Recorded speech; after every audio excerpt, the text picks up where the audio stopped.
Fog machine. It should be there. You just hit the button, James. Can somebody tell me where our hosts are? Yeah. What? I sound scared that you could hear me chewing. I heard like a hum. White on set. Alright, let's get this done. Roll camera. Roll sound. Season 1, Episode 3. Marker.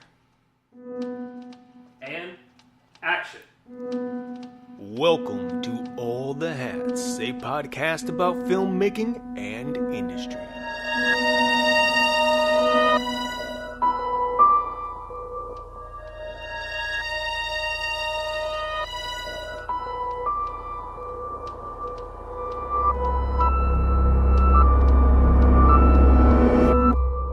Hey, welcome to All the Hats Pod, a podcast about filmmaking and industry.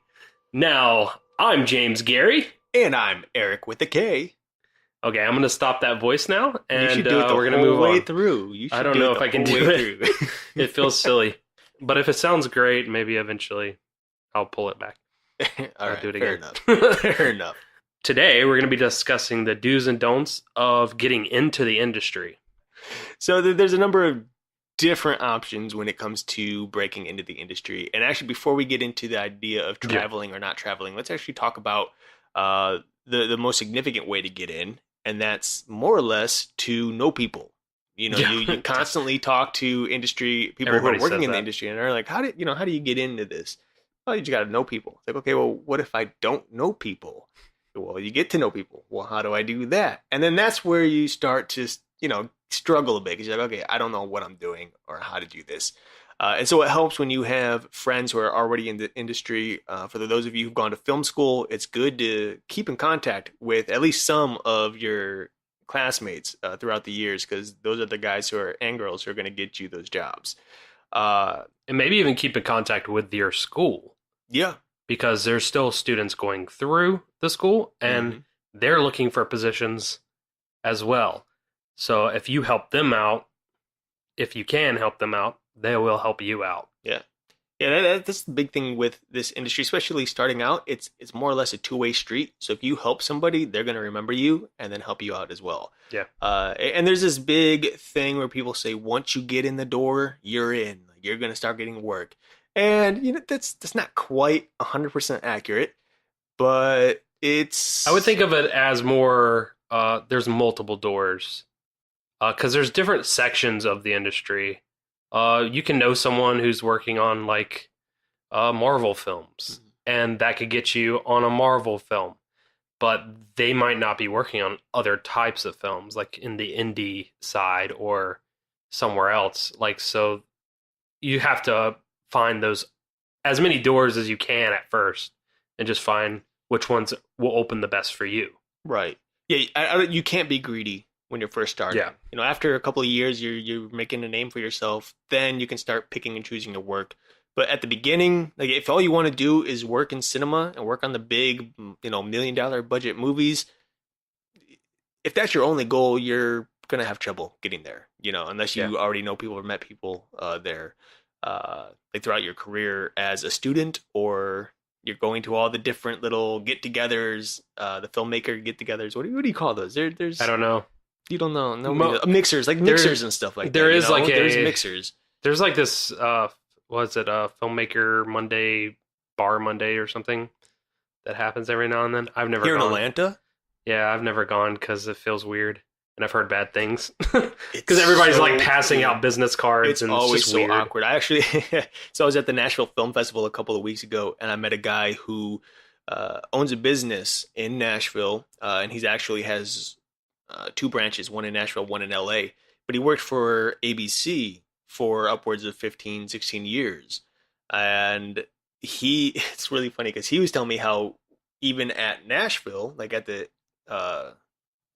festivals, it's so hard to talk to people. Like, what do you say? You just walk up to people and be like, hey, I'm such and such. And most people say, yeah, that's what you do. And so I did that, and somebody completely blew me off. They're like, why are you talking to me? Yeah. Because we're in the VIP section where we're all supposed to be talking, Yeah. But people don't want to talk sometimes.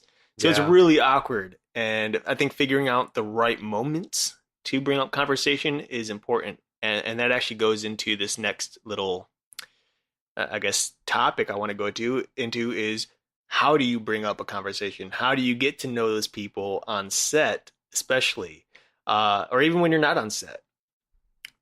The best thing, I think, if you're just starting out and you haven't worked before, is to go somewhere where there's a film happening, or a TV show. If you live in Los Angeles or Atlanta, or you're, in Houston, New York, somewhere, Chicago, if you know there's something happening in production and you kind of have an idea where they might be filming, stop on over and watch, see what they're doing. And eventually you're probably going to see a PA walking by, and try to strike up a conversation. Never during, I guess it depends on how you do this, because I think it's probably best to talk to a PA very quietly while they're recording, while production's recording. It's true.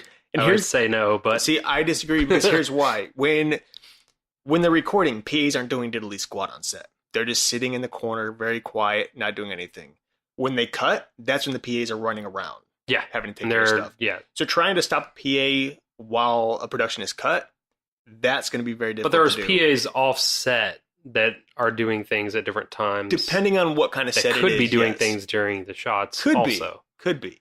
And that's when you gotta play it. You got to see what you think would be the best timing. There are going to be people offset who are like locking up and whatnot. But some of those PAs are going to be way the heck out of the way. But those are the ones that you're probably going to be easier to get to, because you're probably not, if you're not a part of the production, you may not even make it that far into set to be able to talk to the PAs. Again, yeah, it really depends on what the set is. I'm like, if you're Avengers, for example, I'm talking about the first one, when they're shooting in Cleveland, they had everything roped off, but they had PAs and security lining the streets to keep everyone back. Now, they were allowing people to come up and watch as they were shooting. Yeah. But you do have the PAs there locking down more than, not that they're ready to talk, but they can be talked to. That's a good time to do it, because mostly if a PA is locking a set down, they're going to be pretty far away from where they're actually shooting whatever it is they're shooting. Yeah, for the regular people. So you don't got to worry about sound too much.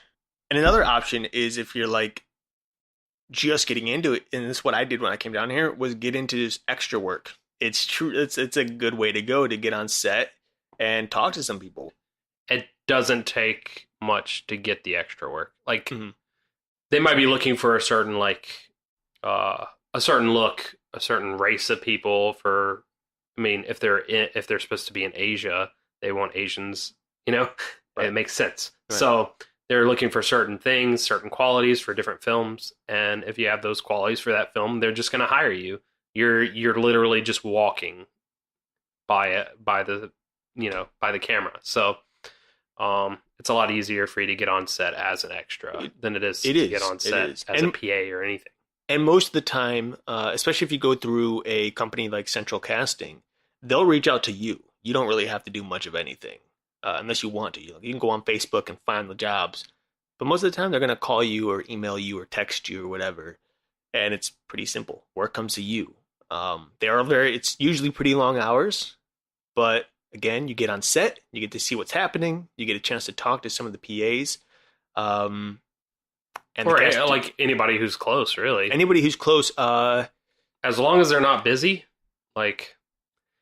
Yeah, don't talk to directors, though, no. Or ADs for that matter. Leave that alone. But, you do have like casting directors who are often on set, or at least casting assistants. I've talked to them quite a bit. You do have the PAs. You might have a chance to talk to an AD. You might. On some sets, maybe not all. It depends on the set. The ADs are literally working with you as an extra on smaller sets. Yeah, I was going to say that. I guess that depends, because like on all the sets that I've worked on, it was usually the PAs that were working with the cast, and the AD would be with the director, but would occasionally, get on the microphone and yell at some of the PAs for not getting the cast right. It's like, well, then that's why you should be here doing this. It's like, what do you expect? But yeah, I mean, there's a ton of options. As an extra, you can't really screw up too bad. There's no such thing as a blacklist for being an extra. If you mess up on set, they're not going to be like, oh, you're never going to work again as an extra, because that just doesn't exist. And honestly, if you talk to somebody you shouldn't talk to, they're not going to remember who you are anyway the next day. So Yeah. you really don't have to worry too much about it. But the best option would probably, I still think, that would be to talk to some PAs and see how they got into the industry. Don't run up and be like, "Hey, give me a job." No, You're don't not even gonna get say one, don't no. even say anything about being a filmmaker. Like you don't even say it. Just talk about film. Talk to them as a person, and then I feel like that's when things start opening up. Yeah, for sure. Because if you go straight to them and be like, "I do sound" or "I do camera," like they're just going to be like, "I don't care." You know, I mean, and the conversations I've had with people when I was doing extra work is pretty simple. Just I'd walk up to them usually while they're filming, because that's what, again, in my experience, when PAs aren't working, although I met many PAs who just don't work, period. So it's pretty simple to find some of them. And I'm like, "Hey man, how'd you get into this? Like, well, why are you working on Star, or why are you working on whatever show we're working on?" And they'll start talking about it. Like, "Oh, cool. Did you go to film school?" No, I didn't go to film school. Just kind of you'll be surprised at how many people just happen to fall into the industry. Like, "Oh, I'm just here." Like, somebody called me one day. I was like, why not? And then I've been here ever since. Yeah. And I'm like, "You jerks." I spent so much money to Like, film I'm school, literally trying and to do you're this for freaking real. doing this. Yeah. So yeah, it's a simple conversation, and you'll find real quick that they'll be like, "I mean, what are you looking to do? Like, obviously you want to get into this, right?" It's like, "Yeah, and they're like, here's my email or my phone number, send me your resume, and if something comes up." Usually you start off as a day player, doing 1 or 2 days for something, and then eventually maybe you get onto a show where you're working steady, which is more or less what's starting to happen with me now with HGTV. Yeah. So it is a lot of patience, but patience is a virtue. And you got to be likable too. It's really funny because I remember the one time I talked to a PA, and I was upset because it was actually the first PA I had talked to when I'd gotten down here. Like, he was like just such a jerk. Like, dude, who do you think you are as a PA? Like, seriously, I know all right, you know what? Rabbit trail real quick. Story time. And it's not even about this, but it's just in general. Because, like, going to mixers and stuff, I shouldn't have been surprised, but I was, how much smoke people blow. When you're talking to them and they're like, "Oh, I'm like the best dang thing since sliced bread. I'm doing this, I'm doing that. Look at these pictures, doing blah, blah, blah, blah, blah. Here, have my card. You should hit me up sometime." And then you go onto the website and you realize, "Oh, look at this resume here. This girl's been acting and everything. Oh, wait, she's been an extra for this, an extra for that, an extra for this, an extra for that, an extra for this, an extra for that. Did you do any real roles?" Yeah. It's like, no. You're just, I hate to say it for those of you extras who work as an extra. It is a job. It's a job that pays bills for real. decent money. Like, I know a few people who do extra work for a living, and that's great. But when you're telling that you're this superb actor who's getting all this work, and then your resume says extra, extra, extra. Exactly. It's vastly, that's a little misleading, know? You're lying, basically. Exactly. And the same thing with this one dude, so I was back in Cleveland. I'd just gotten home from, I'd moved home from Virginia. And that was roughly October, November, I think, of last year. And there was this mixer up in Cleveland. I thought, why not? I'll go check it out. And I went and talked to somebody, and they're like, "Oh, you don't want to talk to me. I'm just a screenwriter." I'm like, well, there's no such thing as just a screenwriter. I can use you if, you write scripts. Yeah. But he's like, let me bring you to somebody who has his nose in everything. Like, he produces all kinds of stuff. So, I'll go talk to him, and he's cool. He's not like prideful or, has like a big head or anything like that. But he's one of those who was a little misleading, because then you look at his work and it's like he has this music video on his page. I'm like, okay, well, let's see what kind of music video he does. And it's literally just music as a backdrop, and he has his friends walking down the street, and it's these weird, like, every once in a while it'll show a friend, and the friend will freeze with like a weird pose, and it'll have their name above them, and that's it. And then they continue walking down the street. Nobody's singing, nobody's dancing, none of this. I'm just like, what is this? Like, this is barely amateur. This is just like you out goofing around, and that's it. Yeah. And you have this on your website as like, "Hey, give me a call for if you want something produced." No. Yeah. Man, it's bad. It is bad. Yeah, I'm sorry. so I was on a reshoot for a feature. Mhm. I wasn't involved with the actual shoot, but a reshoot for they were replacing some actors that they didn't like in the original shoot, basically. So there was this PA. I was doing sound, boom up, and there was a PA who would constantly come up to me and ask me questions about my sound gear and like tell me that he's a filmmaker too. He does all this work. And I liked him. He seemed like a genuine guy and a nice guy. But like at the same time, like I'm trying to do a job right now. And it just became annoying, you know? And I was trying to be nice to him every time. I never got mad at him or anything, but it was like more internal. I was just like, ugh, I'm never gonna see this guy again. So Unless you give him your contact and say, here, let's talk some more. no, thank you. Because if I bring him on a set and he does the same thing, that would be just, Yeah. you know, See, so folks, when you're going to talk to people, you might meet people like James who really don't care about you and just, Oh, wow. you know, want to say screw No. you. what you do is you approach someone when they're not busy, first of all, which is hard to tell sometimes, but when they're not busy, as much as you can tell, and don't approach them too much. Don't keep coming up to them saying the same basic things. Try to get to know the person that you're talking to. Like you actually do care, because you should. Yeah, and I think it depends, again, how big the set is. Because the bigger the set is, the harder it's going to be to talk to people. Yeah. When you're on a really small set, you know, and I'm talking like 5, 6, 7 member crew, which is the stuff I've been working on. It's so much easier to talk to everybody. You know, I talk to the director on a daily basis. I go to lunch with the directors on a daily basis. You know, and I'm able to talk to the directors about stuff, and we'll talk to the sound guys about stuff, and we're like a family, a small family who just like, There's a small you group know, of people. when we say cut, we're all just laughing and chilling and doing whatever, you know. But and when it's it easier to comes- talk, but But when you have like 50 people, it is, yeah. when people start talking, it gets loud real fast, and like it just gets crazy. Mm-hmm. As a sound guy, and you have headphones on, And you know what? And the It's just crazy. and not just that, but also as a sound guy, like you're probably trying to pay attention to what the director is saying to the actors, so then you know how to place your boom. yeah, You know, when you're recording and stuff. So that makes sense. So like if you're going to talk to somebody like a mixer, or if you're going to talk to an AD or anything like that, anyone who's actually in the midst of the scene, who's working alongside the actors, or at least the camera guys, all that stuff, you probably want to wait to talk to them until lunchtime. it's perfect. It's perfect time. Good Yeah. time to go. Which They're mostly going to be sitting with their fellow camera people, but Mhm. just sit next to camera if that's what you care about. Yeah.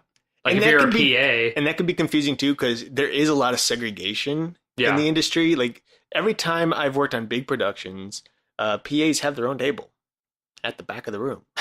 They're the last to get their meal, and they're sitting at the back of the room. yeah, So But if it you is can- hard to do that. But you know what? They're like the times that I've been able to talk to people really well have been either during lunch, or it's when we're breaking down at the end of the day. Yeah. Because as a PA, you're able to go to any department you want, like, hey, ask them do if you they need need help? help. Yeah, you know? Yeah, I mean, I guarantee that most even setting up in the everyone- morning, Yeah. sometimes you can ask, Yeah. depending on if you need to do something specifically. Like sometimes the PAs need to do some setup Right, themselves. for sure. But Like, unless it's a big production, they'll have PAs signing off on paperwork for extras and whatnot. You know, Mhm. and that's different.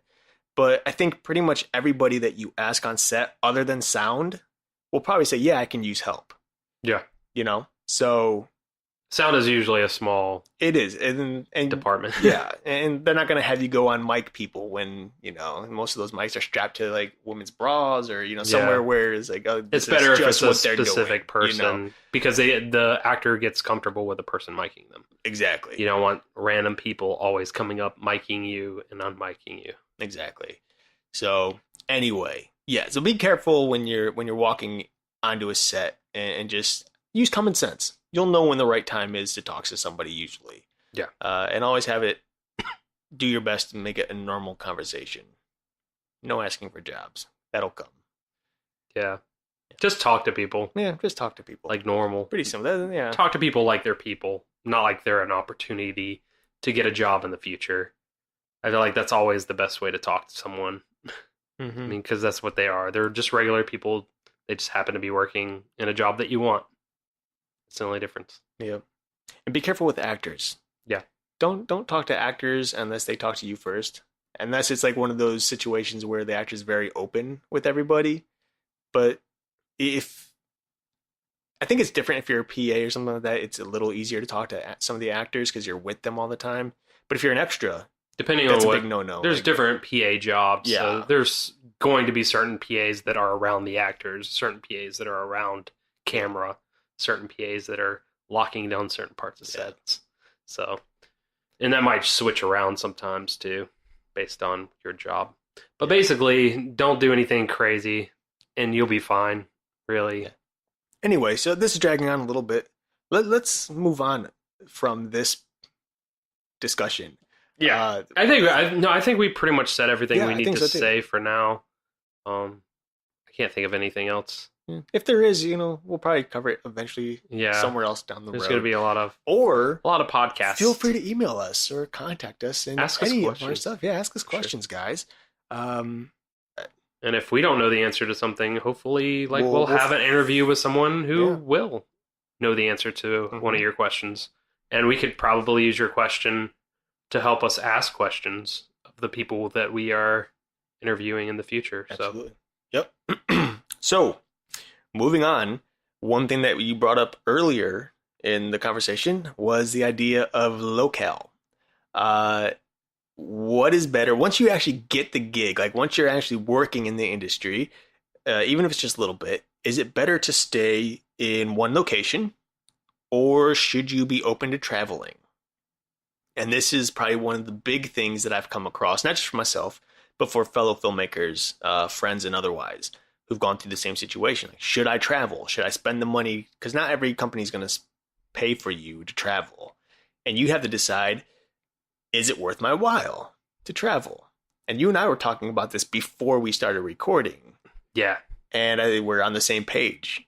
And it's that if it comes down to it, it's very important to go ahead and travel. I think it's important to travel, but I also do think it's important to try to take as many local jobs as possible because, like we were saying earlier, creating relationships with all the different people is a part of the job and a part of getting more jobs in the future. So if you're making those relationships with people in your location, in your area around you, that's less times you have to travel. Right. You can say no to some traveling jobs if you know that you have jobs locally. Right. So no, yeah, absolutely. Saves you. I think definitely if you can stay local because it'll save you a lot of money. Yeah. And time. But if you're having trouble getting all the jobs wherever you're at, then traveling is not a bad idea, and that's what I'm doing now because I'm based in Atlanta, but jobs are a little sparse right now. And so, I'm going to Nashville, I'm going to Kentucky, I'm going wherever I need to go to get the jobs. And yes, I don't make as much money because of it, because a lot of the traveling is coming out of my own pocket. And then staying somewhere sometimes. Exactly. Comes out of your own pocket. Right. But the upside to it is that you're meeting new people usually. You're making more contacts who can ultimately give you more jobs in the future. And some of those jobs are going to be local because some of those people you're going to meet on other sets in other states or cities are probably working or based in the city that you're in as well, Yeah. So it's important to go and just do it. And eventually you'll probably end up being able to work in one location. But when you're starting out or, first couple of years in, do it. Just travel. I mean, it sucks, but yeah. Unless you're working for a company. I mean, obviously if you're working for an actual production company, you're not going to be traveling much, most likely, unless you're a producer or location scout or something like that. But if you're a freelance, definitely travel. Yeah. Because it might even open up opportunities in another city that you might want to move to. Mm-hmm.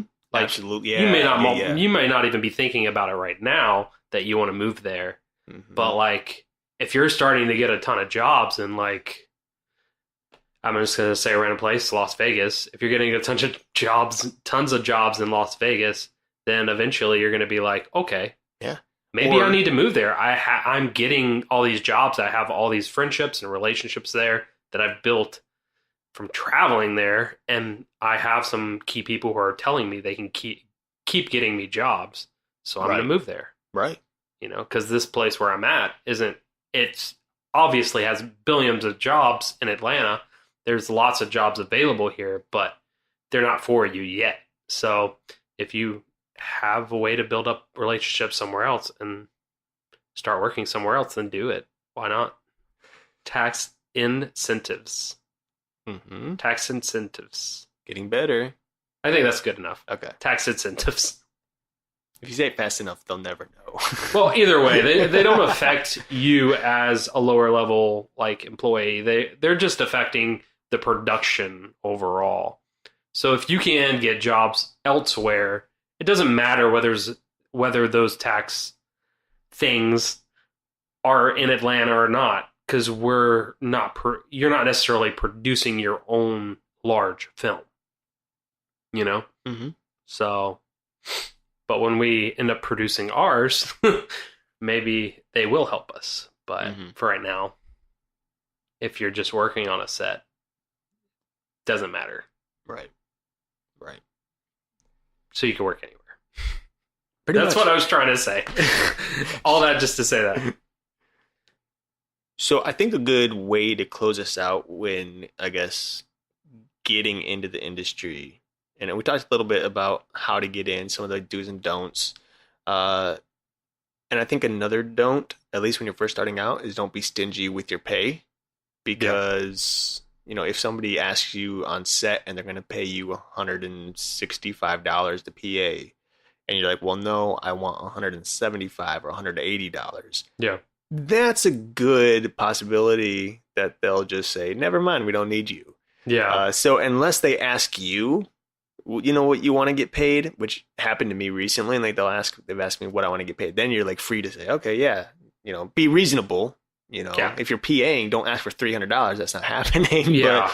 But, and it depends on what position you are as a PA or as an AC. As a PA, you get paid, depending on what you're working for, roughly $150 to $165 per day. Mm-hmm. If you're in a key position, you're upwards of $200 to $210 per day. And again, that depends on the production itself, because some productions will pay higher. A lot higher. That's what I love if about it's a big set. Yeah, and that's what I love about the I guess unscripted television that I've been doing, because they pay higher than they do in film.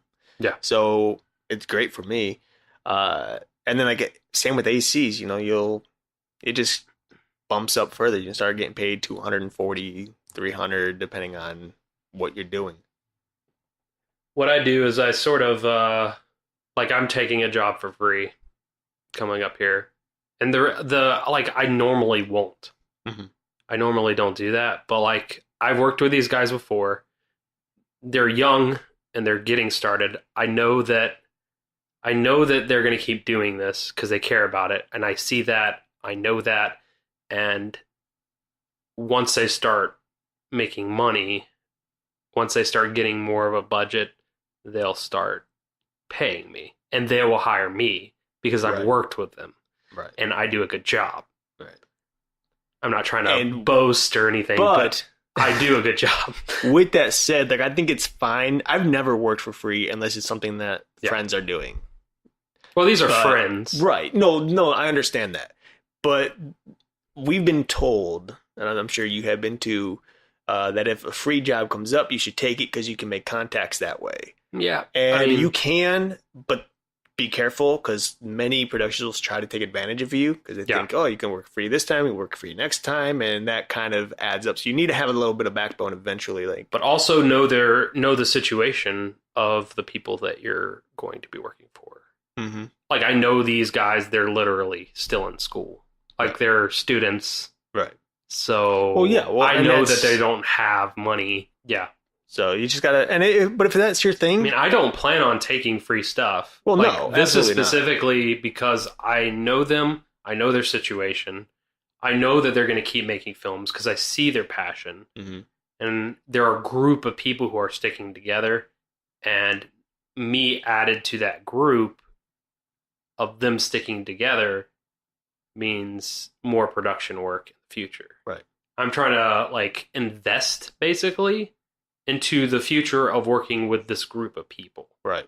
And I mean, it's kind of a lottery. Like, what if something goes wrong and they don't keep working together? Mm-hmm. But, you know. Which leaves... And it's short.